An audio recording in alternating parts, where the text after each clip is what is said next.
Welcome back to Sikistan.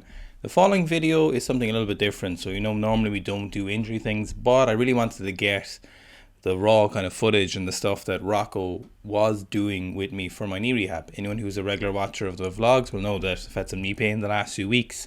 It's kind of par for the course with weightlifting. But I knew some of the stuff Rocco would be doing is very interesting. So I was going to do a discussion at the end, but because the video is quite long already, and I wanted to make sure you guys are focused on what's being done so you can apply for yourself, I'll cut to the chase. My knees feel a whole lot better, and it's been just over a week. So just a week today since we started doing that stuff, those rehab stuff. So about 2 days later, I did that 230 kilos in the Vivos, which is the heaviest I've done all year. And then I did it again on Monday in weightlifting shoes, less knee pain. Yesterday front squat at 170 and there was no knee pain. So it was really at these heavy weights that I felt that knee pain. So very chuffed with it. It really helped me out. So just doing all the exercises he planned or he gave me to do. So I hopefully you guys enjoy the video and I hope you get something from it. Let me know in the comments below.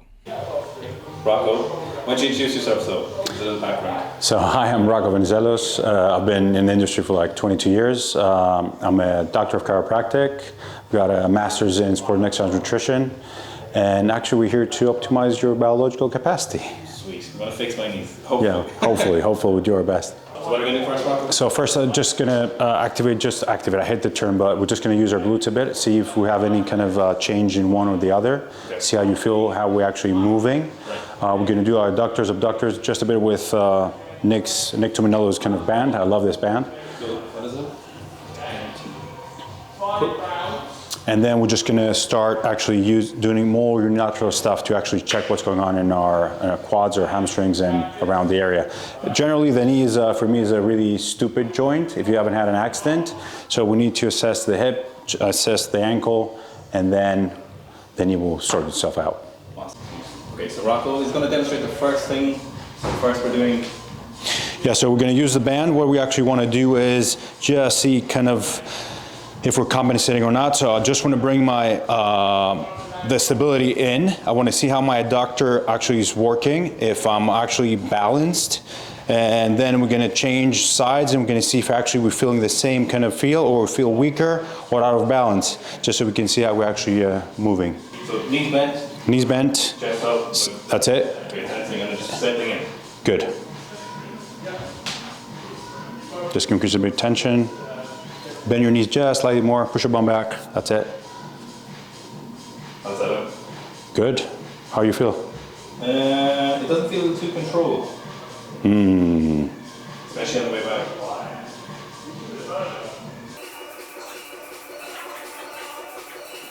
Now you're gonna do one more. And bring the other leg in. And we're gonna change sides. Ooh, that was a brilliant move. That's the shit. Now tell me how that feels. Bum back, bend your knees, rib cage down. That's it, let's go. Look straight for me just a bit. That's it, that's it. Just slightly bend your knee a bit more. That's it, good. So this feels less in control. Less, right? Yes. Where do you have the pain in your knee? Which one? This one more. Imagine there's a ceiling out just above your head so you cannot change like height. So you keep the same kind of, angle in your knee as you move back and the same as you come closer to your other leg. Like right. That's it, and rest. Now we're gonna go in, and what I'm gonna do is gonna actually change in a way. So now, actually a bit more kind of glute. Yep. So from there, I just wanna go out and then in, out, in. I'm keeping the same kind of level. I'm not going up and down each time. Yep. Sometimes it's a good cue to keep your actual index finger on your ASIS so you know that actually you're not shifting. Yep. And then we add a bit more speed.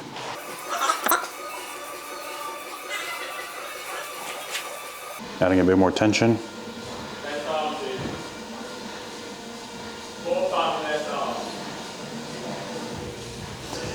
So you always need to think about all the muscles touching from one point to the other. We did a lot of stuff for your ankle. Remember there's some that we adjusted your talus. You've got a crazy dorsiflexion, so that's fine. And you start wearing your barefoots now, so. And let's change and tell me the difference you're feeling. Same thing. So feeling that kind of.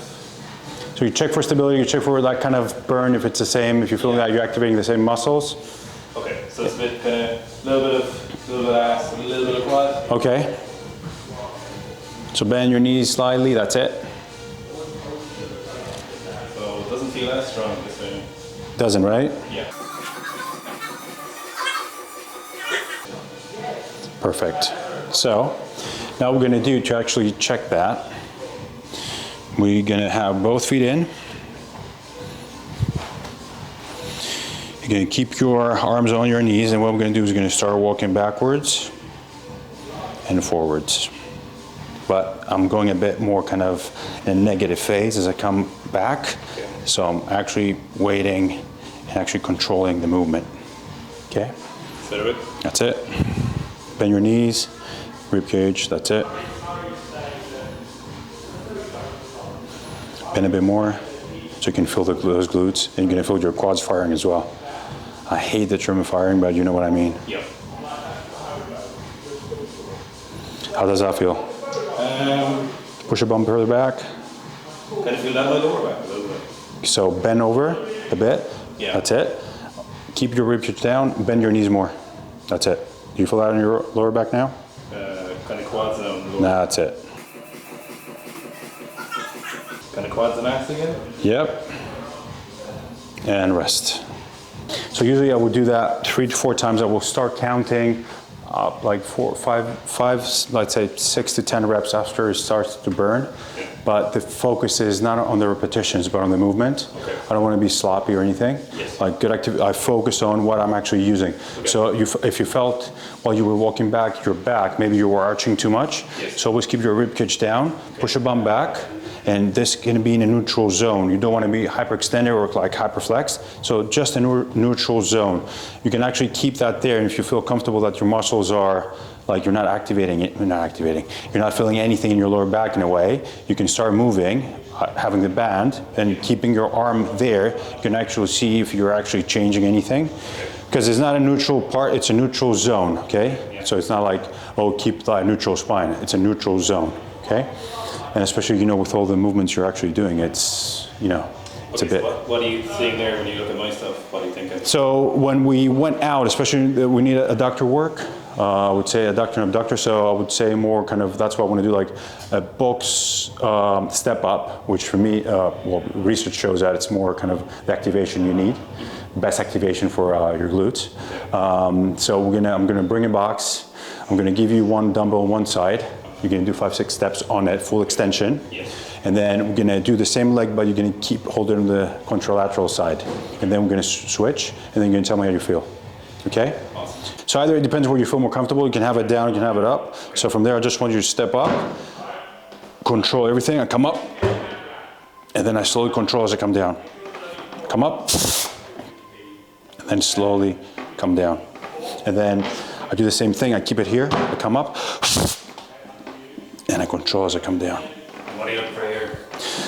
Stability, because then, as we were talking before about the hips and everything, Yes. do you want to see it's kind of, you're not keeping the position because of your core, lat crosses and gets to your hip. Yeah.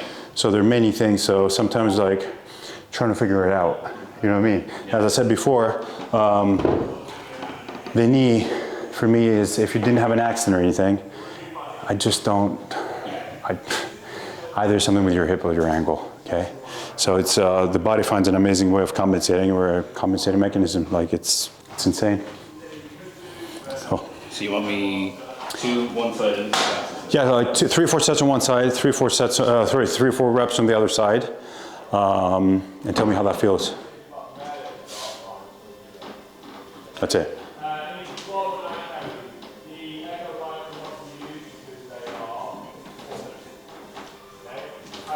I wish I had your dorsiflexion. It's very useful for weight. There's love, not hate, just so you know. Did you translate a bit? Did you go on the other side, or Yeah, I feel like it was kind stiffen up your core? Yeah. Yeah, I feel like I'm kind of compensating off to the right side. Rib cage down, stiffen up your core, go.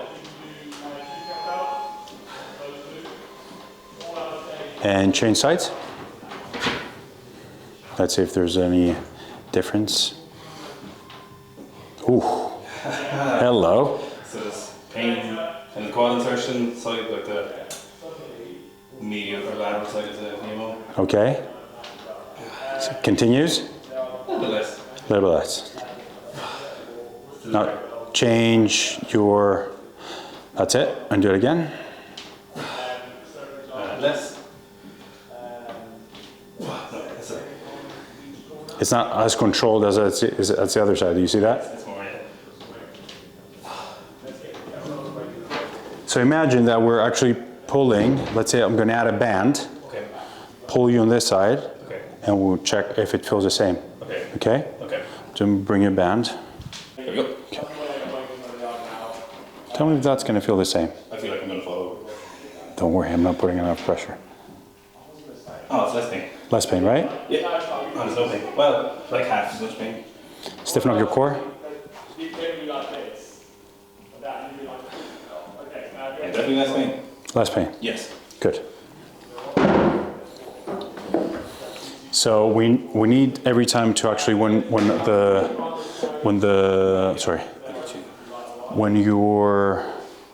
your knee always needs to follow where your toes are, right?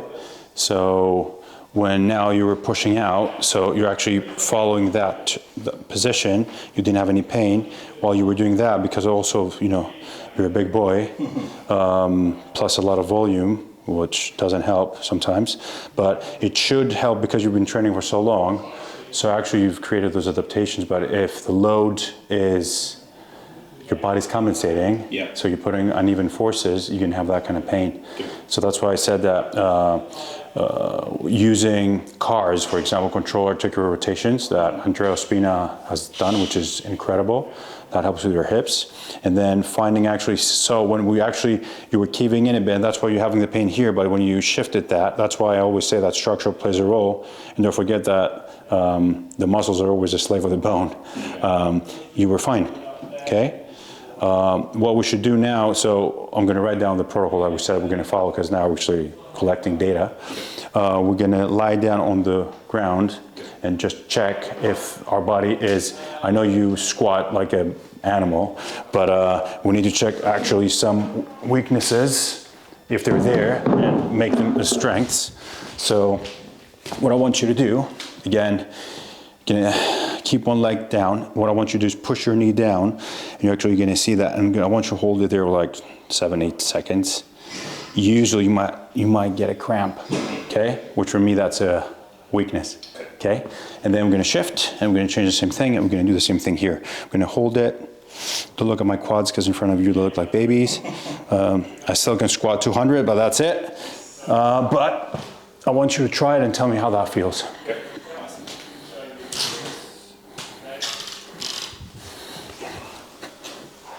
So one leg up. One leg up. How does your back feel? Okay. Okay. So terminal extension kind of. That's it. That's it. How does that feel? Feeling my quad. You're feeling quite good. Any cramp? Anything like that? Soon, I would think. Hold it. Hold it. Hold it. Hold it. Dorsiflex as much as you can. And relax and change.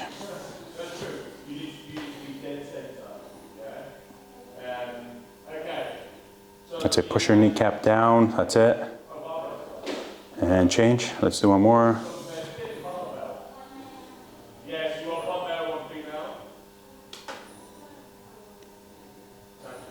And let's do the other side as well.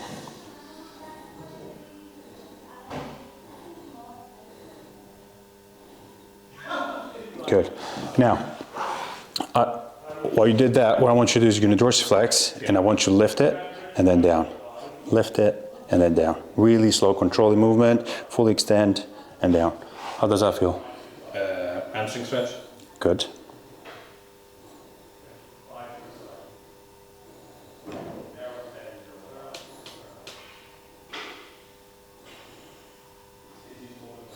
Now, the best thing that we said, like we tested it before you have pain and after you didn't, Yeah. is when I want you like to do a squat, for example, after we didn't do much, Okay. but I want you to tell me, look, I feel better, I feel the same, I feel worse. feedback is a gift, so there's no bad or good feedback. Which is good. Feels good? Yeah. So these are pain-free. Those are pain-free. Yeah, it's kind of when the load starts happening where you see... That's why tomorrow Yeah. we're gonna try it as a warm-up. Okay. And then we're gonna get you under load, Yeah. where you'll actually be in the trenches because you lifted before. Yeah. Do some structural correction and then do our rehab, and then do our, like, your rehab is gonna be your warm-up. Okay. Okay? Awesome. Now, we're gonna do my favorite kind of superset, which is hamstring curls on the actual kind of platform. Yep. So you're dragging your feet back. Okay. With supersetting with a Copenhagen Plank, but with a twist. Okay. Okay? What's the twist? So I'll show you now. So what I want you to do is, let's push this back.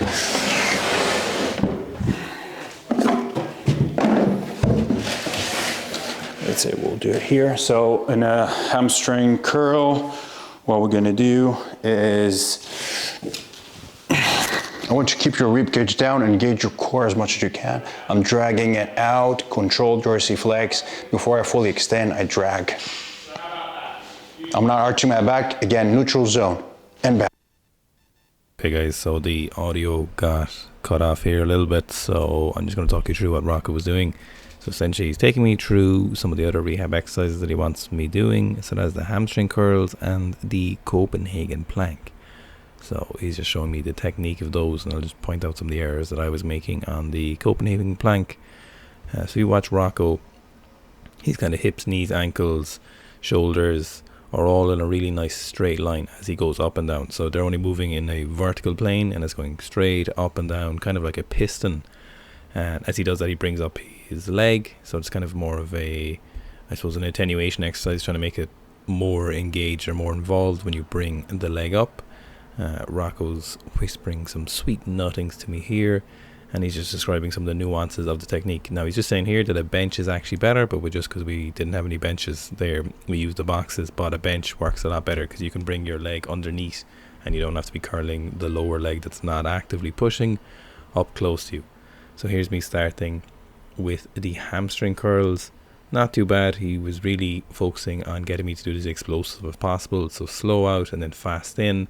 I don't recommend you do these every day with your socks because you will wear holes in your socks. So you can get little sliders, you can get carpet sliders, and you can get little bits of equipment that are actually meant for this kind of thing, for hamstring curls.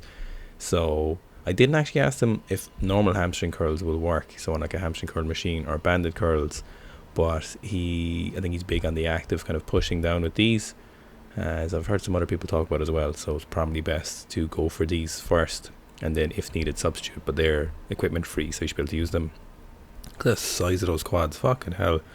So Copenhagen planks, what you'll see here is that I'm actually a little curled over. You'll see my torso is in some flexion and I'm curling forward, but I should be in a straighter line, and Rocco was just trying to help me correct this. I've never actually done Copenhagen planks seriously, so I know what they are, and I knew what they are before this, but I'd never really done them.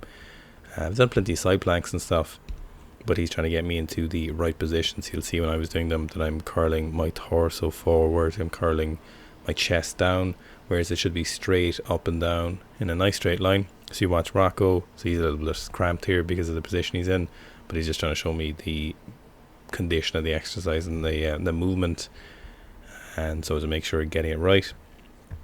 So you'll see a little bit better this time, but you'll see I'm still moving a lot of upper body movement, and really it should be just coming from my chest. It looks obvious in the back, looking at it back now, but at the time I was like, what the fuck am I doing? They're a lot better at the moment. You'll get used to them as you practice them. Rocco's a big fan of those. I know he gives them to a lot of people with knee pain, and this is just, I definitely recommend using them. See, I'm curling forward into it when I should just be going straight up and down. I move my torso too much. Now this is potentially an indicator of some compensation or a lack of familiarity with the exercise, or it's both of those. Either way, I've gotten a lot better at them and just seeing myself do them, so a little bit better on this side. One of the main things is I'm just setting up a little bit too close. My elbow is too far down, so I should have extended my body out a little bit further, but they are a doozy of an exercise. Okay, on with the video. And so All I did in the warm-up was the isometrics, the 2 sets of that, and I didn't do anything else. How'd that feel? Same, less kind of tension in the quad, I think, less there. Okay. So now just checking the line of drive. Okay. And well, you're gonna start squatting and we'll figure it out.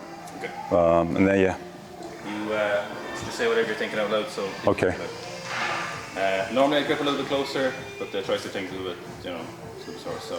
Do you pull the bar down at all to engage your lats or not? When I'm closer, yeah, but I can be just as lazy and grip out here. Okay. It depends, Do you brace, like you hold in? Yeah, I brace. Because, okay. Has to do with your sacrum a lot. Okay, stabilizes it. So this is ideally, but it's gonna irritate the tricep. I know it's light now, that's why I'm gonna say it, but if you bring your elbows a bit further down, like towards me, would that feel, No, I don't like that. You don't like it? No, always, I feel like it exposes your upper back too much. Okay.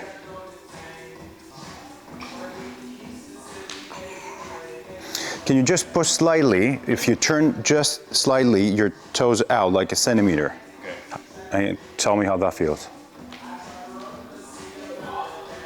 So it feels good, but feels still knee pain, kind of different, a little bit different. To getting better or? No, same-ish. Same-ish. Yes. So just kind of a bit more medially on both of them. Okay. Knee pain is a bit different today. Better or? Both are achy. Border achy. Both are achy, yeah, but like I've been primarily this patella as I get heavier. So do you want me to do another set of this and change anything else? So Yeah. what I saw is like you've got that will go in just a bit slightly, right? Yes. But I believe that if you just add a bit of tension, because we did that yesterday when I was slightly pushing out a bit, like you got a massive band between your legs and you're trying to push out, because we were chatting about yesterday just engaging a bit more the glutes. Okay. So when we did that with a band, you got no pain. Okay. So I'm just thinking if you, let's say it's light, Yes. let's experiment on that. Okay. And just slightly imagine like I wrapped your legs around with a massive band and you slightly want to open your legs a bit. Okay. Just a small amount. Just, yeah. Okay. I don't want to do experiment, you know what I mean? Because it's light, but I just imagine you got like 50 shades of gray in your legs and you're trying to slightly push out, just slightly.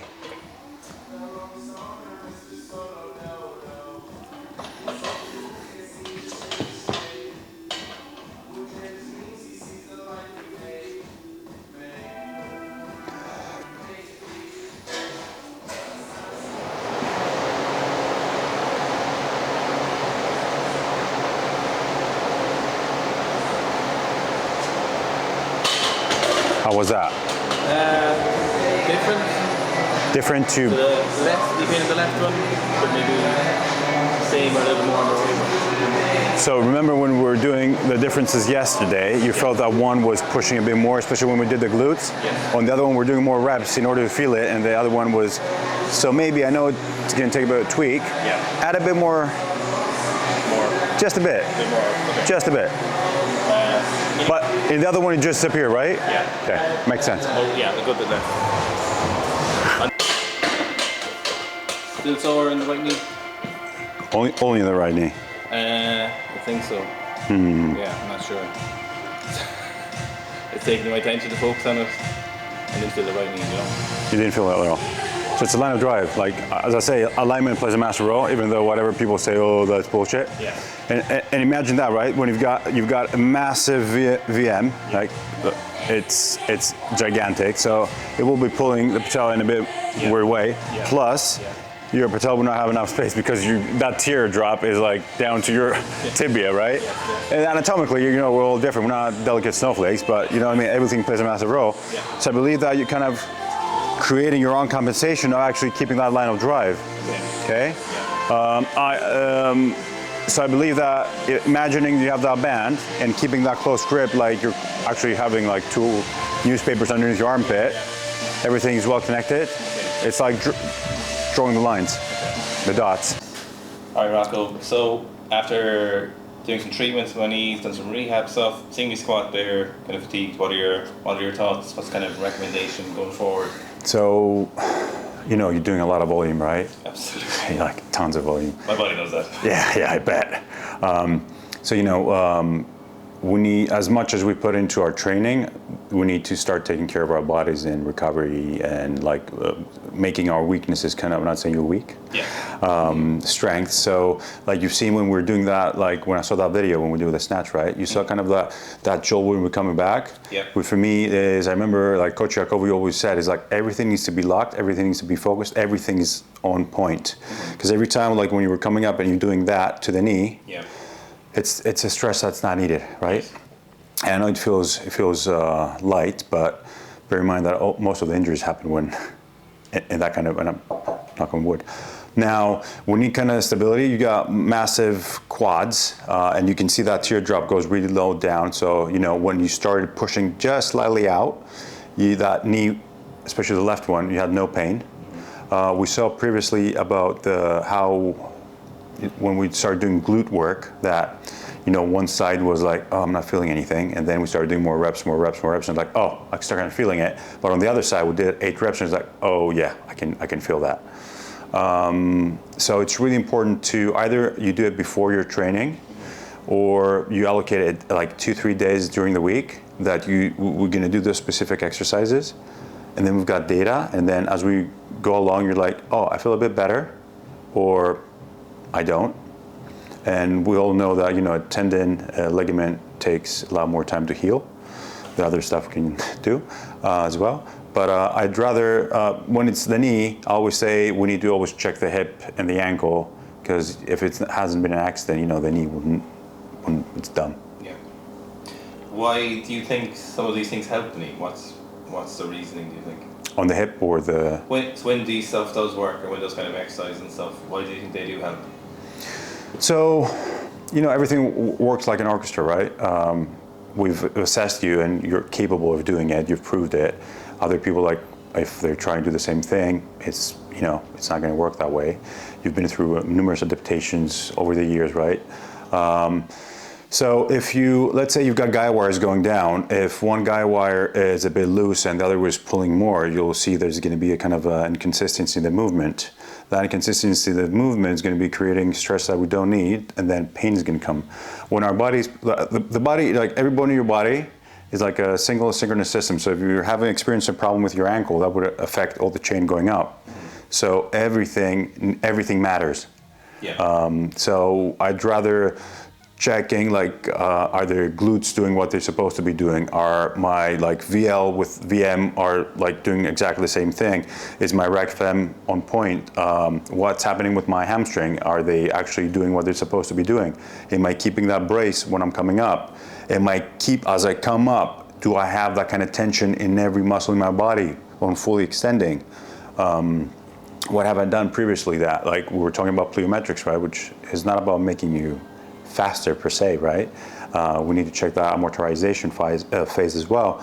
There's so many ways, but from the things we did, we know that we need to work a bit in the hammies, a bit on our quads in a more isometric way, and then on the massive glutes.